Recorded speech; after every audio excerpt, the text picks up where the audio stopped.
Et frères et sœurs, dans l'un et l'autre texte que nous venons d'entendre, un sur la sagesse et les impies, et l'autre sur le problème des architectes et des matériaux de construction, la considération est la même.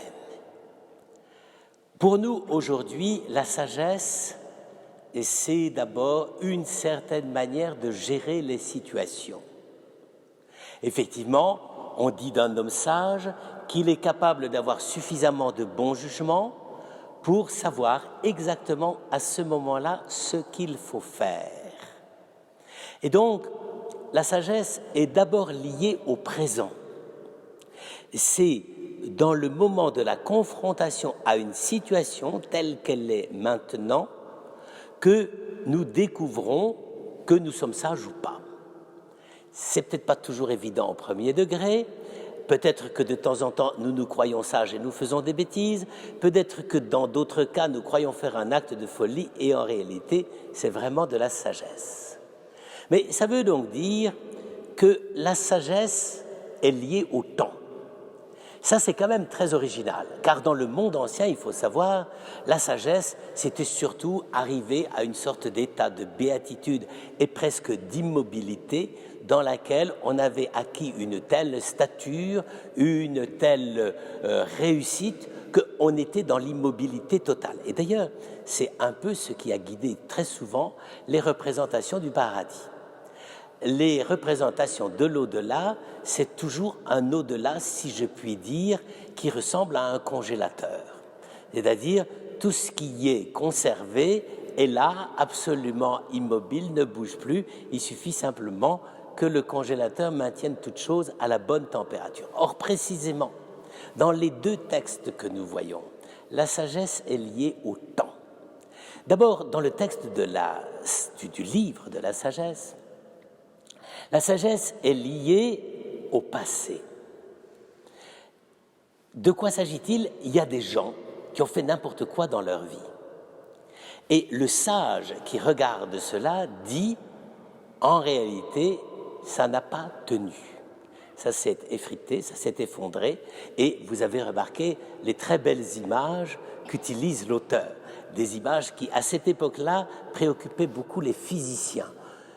C'est-à-dire pour eux, par exemple, que la flèche envoyée par l'arc puisse traverser l'air en faisant un sifflement, parce qu'on avait des arcs extrêmement puissants à l'époque, mais qu'on ne peut pas repérer le chemin par lequel elles sont passées. Aussitôt qu'elles ont percé l'air, derrière, l'air se referme, il n'y a plus rien. Il ne reste rien de son passage. Et c'est la même chose pour le bateau qui fend l'eau, et juste derrière, l'eau se reforme et reforme une surface étale comme si le bateau n'était pas passé. Autrement dit, ceux qui n'ont pas la sagesse vivent comme s'il ne s'était rien passé.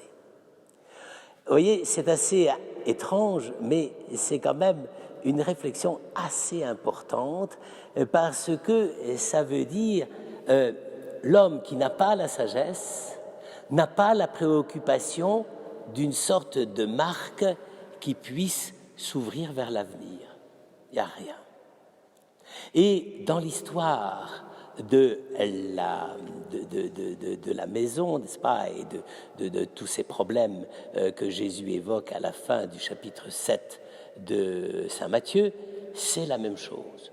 Il y a des gens qui bâtissent n'importe comment, ou des gens qui croient que c'est uniquement de dire « Seigneur, Seigneur » qui va changer les choses. À ce moment-là, on est dans « parole, parole » et il ne se passe rien. Et donc, vers le passé, rien, et vers l'avenir, si on croit qu'on va faire quelque chose, en fait, on ne fait rien.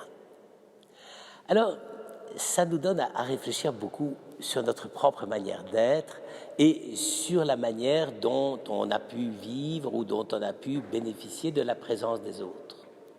Il y a effectivement, hélas, des personnes ou des liens dont on ne retient rien. Ça, c'est très triste, mais ça peut arriver. C'est-à-dire, il peut y arriver que des personnes qui, à un certain moment, on a cru que, et puis il n'y a rien. Et puis en même temps, il peut y avoir des personnes où, même si ça n'a pas toujours été facile, on sait ce qu'on a découvert, vécu, traversé ensemble comme bon moment et comme épreuve. Et là, c'est le début de la sagesse. C'est le début de la sagesse parce que ça veut dire que notre regard s'approfondit sur la personne de l'autre et que, au fur et à mesure que le temps avance, que le recul se prend, on découvre effectivement quelque chose dans le cœur de l'autre, des autres, peu importe ceux qu'on a rencontrés, et que l'on découvre à ce moment-là quelque chose qui était peut-être passé inaperçu, ou qu'on n'avait pas su voir, ou qui avait été comme absent, caché ou lointain, et tout à coup, ça prend une présence. Eh bien, frères et sœurs, je crois que ça peut toucher exactement notre perception du deuil. Car, contrairement à ce qu'on pense, le deuil, c'est pas la tristesse et les larmes. Le deuil, c'est de reprendre ce qui s'est passé et de redécouvrir tout ce que ça a pu nous apporter de profond, de vrai et qui reste. Et bien, c'est ça la sagesse.